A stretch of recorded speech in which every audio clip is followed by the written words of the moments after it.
Then Samuel took the vial of oil and poured it on his head, then kissed him and said, "Hasn't Yahweh anointed you to be prince over his inheritance? When you have departed from me today, then you will find 2 men by Rachel's tomb on the border of Benjamin at Zelzah. They will tell you, the donkeys which you went to look for have been found. And behold, your father has stopped caring about the donkeys and is anxious for you, saying, 'What shall I do for my son?' Then you will go on forward from there, and you will come to the oak of Tabor. 3 men will meet you there, going up to God to Bethel, one carrying 3 young goats, and another carrying 3 loaves of bread, and another carrying a container of wine. They will greet you and give you 2 loaves of bread, which you shall receive from their hand. After that you will come to the hill of God, where the garrison of the Philistines is. And it will happen, when you have come there to the city, that you will meet a band of prophets coming down from the high place with a lute, a tambourine, a pipe, and a harp before them. And they will be prophesying. Then Yahweh's Spirit will come mightily on you. Then you will prophesy with them and will be turned into another man.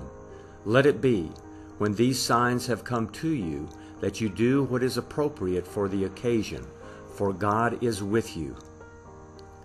Go down ahead of me to Gilgal, and behold, I will come down to you to offer burnt offerings and to sacrifice sacrifices of peace offerings.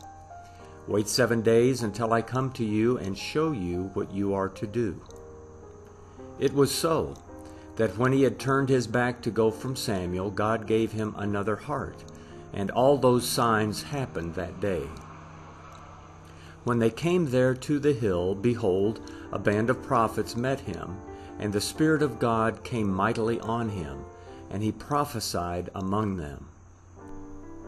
When all who knew him before saw that, behold, he prophesied with the prophets, then the people said to one another, "What is this that has come to the son of Kish? Is Saul also among the prophets?" One from the same place answered, "Who is their father?" Therefore it became a proverb, "Is Saul also among the prophets?" When he had finished prophesying, he came to the high place. Saul's uncle said to him and to his servant, "Where did you go?" He said, "To seek the donkeys. When we saw that they were not found, we came to Samuel." Saul's uncle said, "Please tell me what Samuel said to you." Saul said to his uncle, "He told us plainly that the donkeys were found. But concerning the matter of the kingdom of which Samuel spoke, he didn't tell him." Samuel called the people together to Yahweh, to Mizpah, and he said to the children of Israel, "Yahweh, the God of Israel, says, I brought Israel up out of Egypt and delivered you out of the hand of the Egyptians, and out of the hand of all the kingdoms that oppressed you. But you have today rejected your God, who himself saves you out of all your calamities and your distresses. And you have said to him, 'No, set a king over us.' Now therefore present yourselves before Yahweh by your tribes and by your thousands." So Samuel brought all the tribes of Israel near, and the tribe of Benjamin was chosen. He brought the tribe of Benjamin near by their families, and the family of the Matrites was chosen. Then Saul the son of Kish was chosen. But when they looked for him, he could not be found. Therefore they asked of Yahweh further, "Is there yet a man to come here?" Yahweh answered, "Behold, he has hidden himself among the baggage."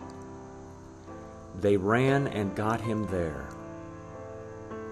When he stood among the people, he was higher than any of the people from his shoulders and upward. Samuel said to all the people, Do you see him who Yahweh has chosen, that there is no one like him among all the people?" All the people shouted and said, "Long live the king." Then Samuel told the people the regulations of the kingdom, and wrote it in a book, and laid it up before Yahweh. Samuel sent all the people away, every man to his house. Saul also went to his house in Gibeah, and the army went with him, whose hearts God had touched. But certain worthless fellows said, "How could this man save us?" They despised him and brought him no tribute. But he held his peace.